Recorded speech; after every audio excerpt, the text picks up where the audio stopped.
What that means is it means I'm not an advisor, I'm not a planner, I'm not an investor, I'm not going to tell you how to spend your money, what to do with your money. I teach people about like their money, like how to manage your money like personally in your household. The biggest thing right now is your credit. While this might not be an exciting topic, this can affect you for your next 24 months, your next 7 years, your next 10 years, and your next lifetime. Like the rest of your life. It's going to show up forever. The why it says that is because any mistakes that you make in your credit now, like if you miss a payment today, it's going to affect your score for the next 24 months. And then it will drop off. But it's going to stay in your report for 7 years as active. It's going to stay in your report for 10 years, depending on how big your delinquencies are, as well as it just never goes off your report. It'll never fall off your report. It'll just stop affecting your score. So, who here has student loans? Great, you all have credit. You all have credit. If you have a credit card, you have credit. If you have a cell phone, you have had credit inquiries. If you have Comcast, if you have certain gym memberships, you've all had certain inquiries to your credit. So you are establishing your credit history. So while it might not sound like it's a big deal now, maybe the next 5-10 years you want to buy a house.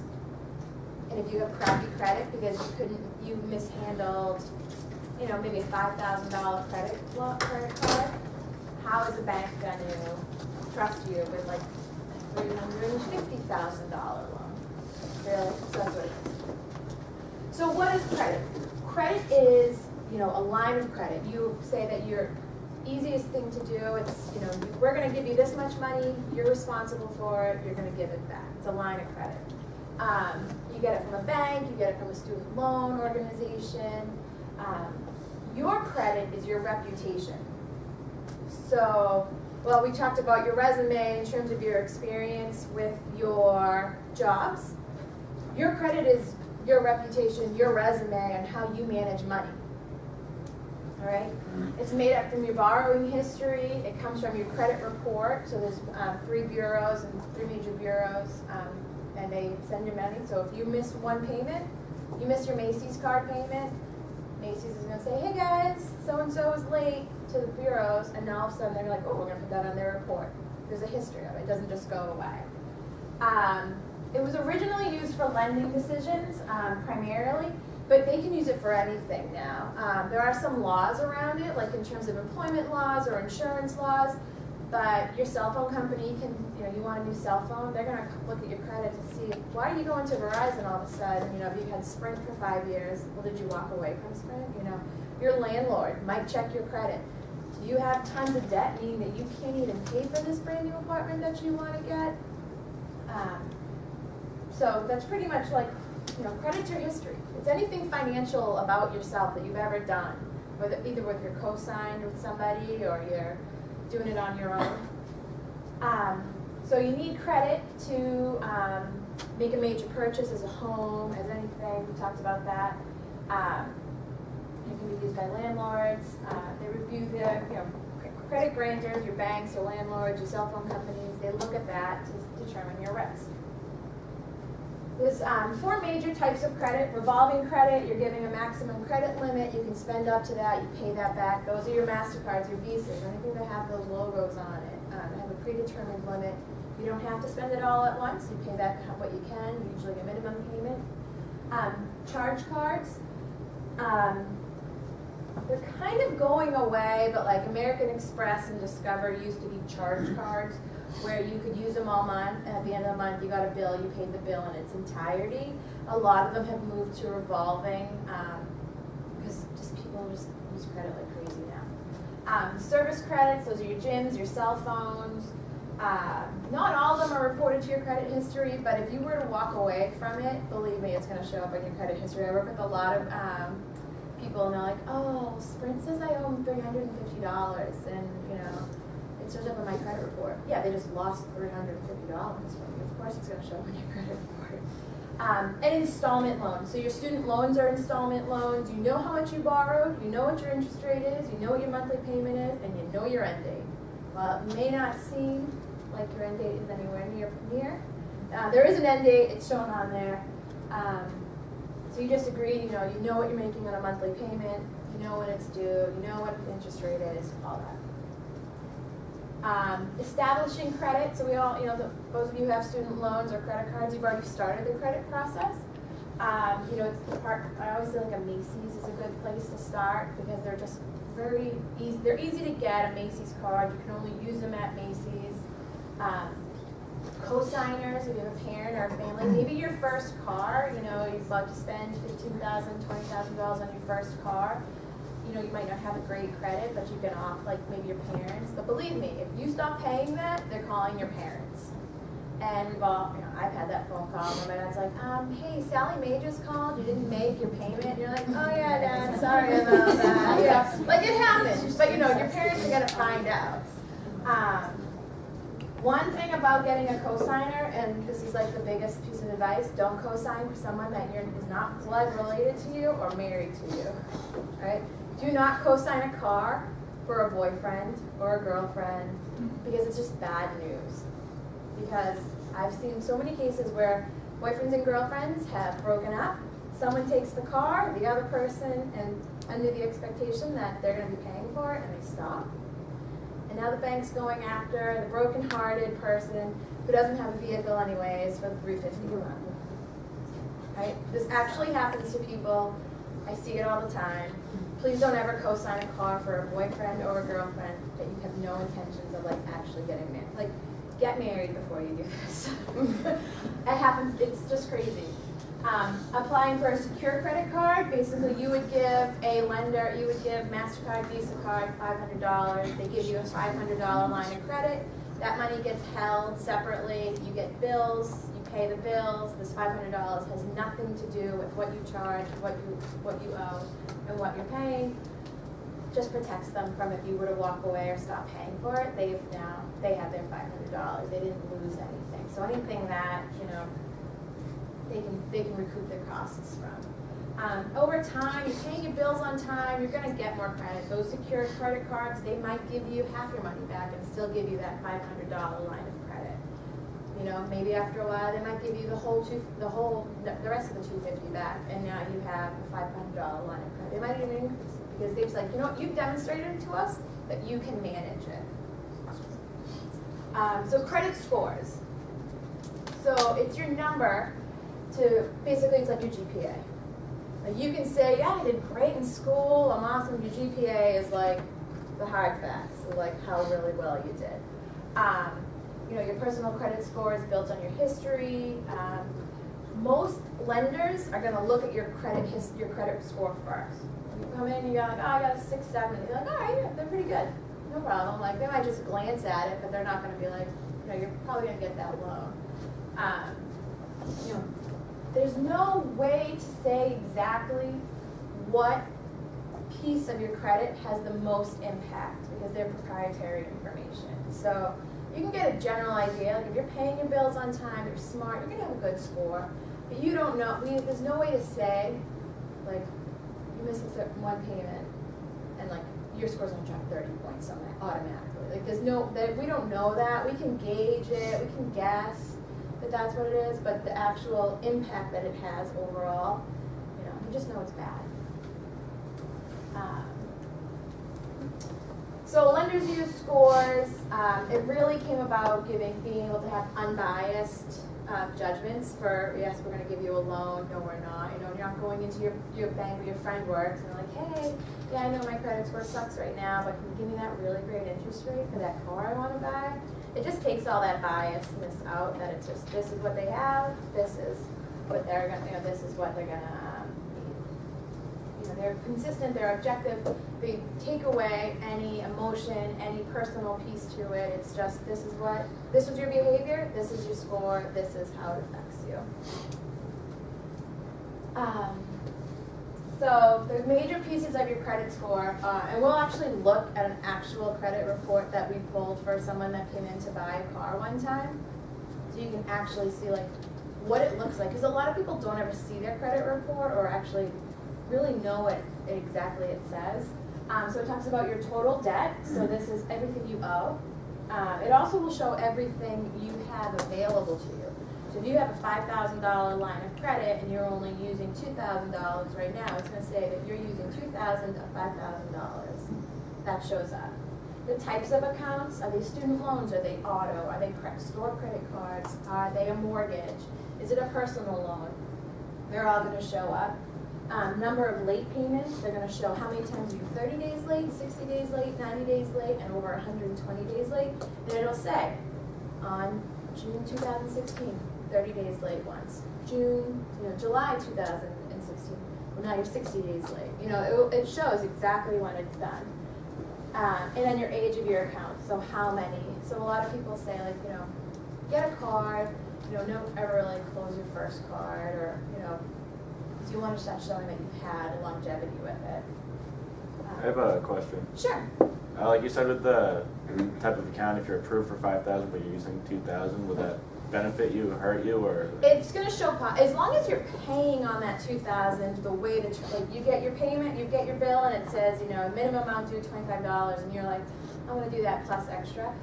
That's good, so it shows that you're managing your credit. You never want to use more than 90% of your available credit. So if you have a $1,000 credit card, you never want to use more than $900 of it, because then it starts putting you, they're like, whoa, they're coming close to maxing out that credit card, and maxing out your credit cards is not a good thing. Yes? What if I'm 2 days late on the payment?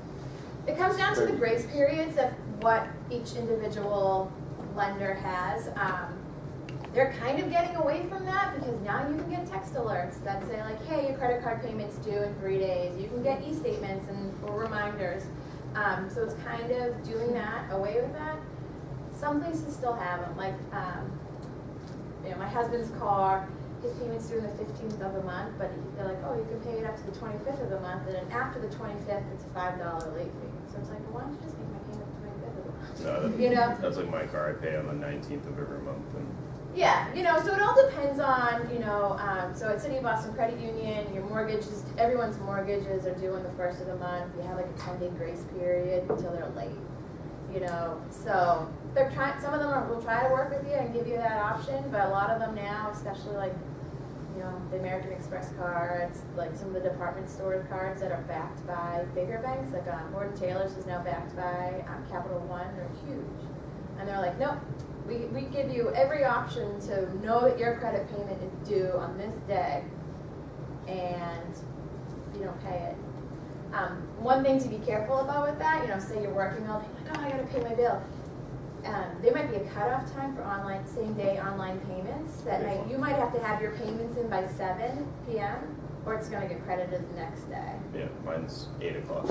Yeah, so if you don't get that payment in, it could be 8 o'clock on the 25th, and your payment's in the 25th. You're like, that's it. Business is over. Banks are closed. It's no longer a business hour, and not just so now you put yourself at risk for that. Yes. What about carrying credit on credit cards, Visa or so, that's $10,000, you use nothing, and it just carries and carries and carries?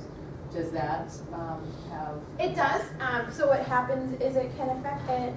If you just have a line of credit that you're not using, it's showing that you're being smart, that you have available credit, that you're not just being I'm going to go buy everything I need because I have $10,000. It helps you when you look at your total available credit. Christine and I are having this talk. You have $10,000 in available credit across a couple different, you have a $10,000 credit line between a couple different things, and you have $5,000 in debt. So you're using 50% of your available credit. It's fine, it's normal. But if you decide to close one of those accounts that maybe had $2,500 on it, now you still have $5,000 worth of debt, but now you only have a $7,500 lines of credit available to you. Now you're at 75%. So you just went from 50% available credit to 75% because you closed out something. And as you get higher, it makes those red flags. Yes. So I have one from when I was in high school. I opened a department store one, but I never used it. So right now it's just sitting there. It's only $500 or something, but I never use it. So is it smarter to keep it or cancel it? I would keep it, especially where you've had it, since high school. And maybe every once in a while, you go to the store and you're like, oh, I'm gonna, buy, I have $100 to buy a new dress for something, and you go in, put it on the card, and then immediately, a lot of the department stores or stores you can pay them right at the register. cut it on the card, then then the next transaction is paying it off. And it's gonna show that you're using it. You know, there might be more incentives. They might say like, oh, look at, she's using it again.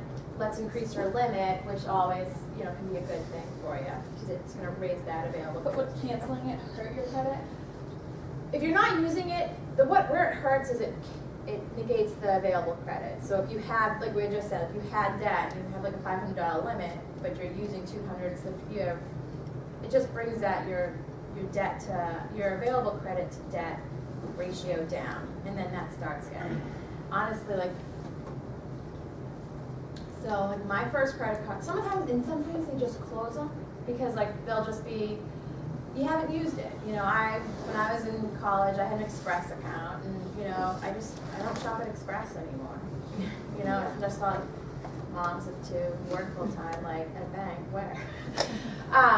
And then just closes out, like it doesn't do anything. It probably got sold to another bank and, you know, another credit card backer, and they're just like, oh, she's not using it, like let's just get rid of it. Like that doesn't hurt it, but it's like when they close it because you stopped paying it, then that's a huge deal.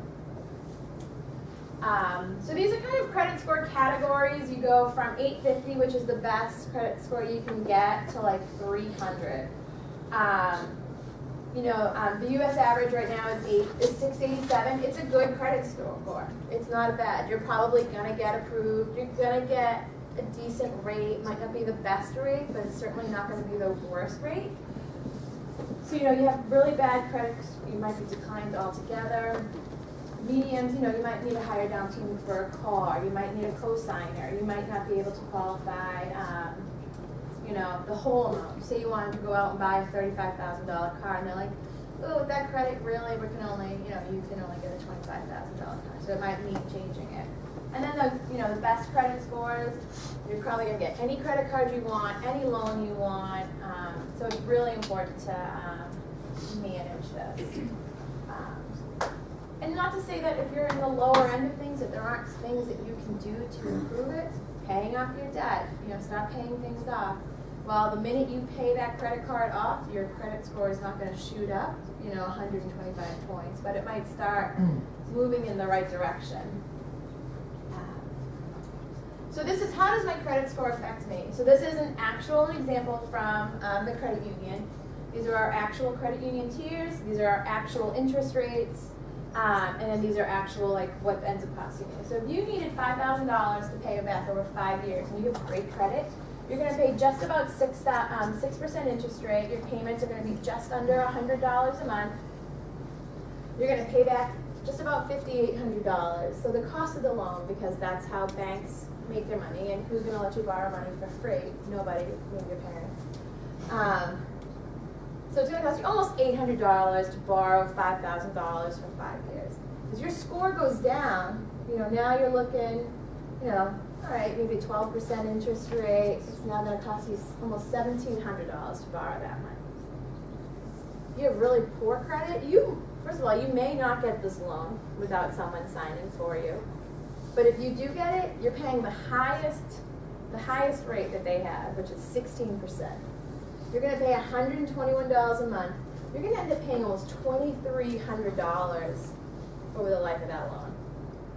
Extra, just to borrow $5,000. So you're going to pay almost 50% more on that loan because you mismanaged your credit versus somebody who, you know, is smart with their credit. Yes? What about in like an aspect of like building your credit? So like you take out like a $5,000 personal loan, but you wouldn't touch it. You would just take the money that they give you and pay it back to them, just to kind of build your credit. They're probably not going to do anything about it because it's still going to cost you money. You can get secured loans that you can do that with. They don't make as much money off of them, but they'll give you, you know, again, it's like a secured. I'm going to give you $5,000. You're going to give me a $5,000 loan. I'm going to pay it back like it normally is, and that'll help you. You know, it'll help you build your credit. The best thing to do is just start small. You know, just try not to default on anything. Yes. Does this apply for student loans as well? Yes and no. It depends on if they're federal or private. So private loans, they're subject to whatever that organization does. Federal loans, they you know, I don't think there's much credit, there's not as much risk-based lending. So risk-based means your credit score determines your rate. There's not as much risk-based lending in federal student loans. And they also offer like really great opportunities to pay back. They have, you know, you can pay just your interest. You can pay graduated payments, meaning you pay 2 years, you're paying a low amount in the hopes that, you know, you're gonna get a better job. The next 2 years, your payment increases. The next 2 years, your payment increases. Private loans, I mean, they can really do whatever they want. Big thing right now is consolidations. Like everyone's getting into consolidations. Those work best with private loans because they're going to give you interest rates of whatever their criteria are, and you're just able to group them all together and make one payment at one interest rate. When I was, you know, I'm lucky enough that I know the rate reset recent in the last couple of years for federal student loans, but I was able to get a good rate still from when I graduated. Consolidating didn't make sense for me, so I make a lot of little payments, but because I've locked in like a really great rate. So you really have to sit down, what is your rate, what are your payment back, what are your payback options, and how does it fit for me? You know, there's people that offer co-signed loans with your parents, and then after 12 months of paying it back on time after you've graduated, your parents can apply to come off with them, and it becomes your sole responsibility.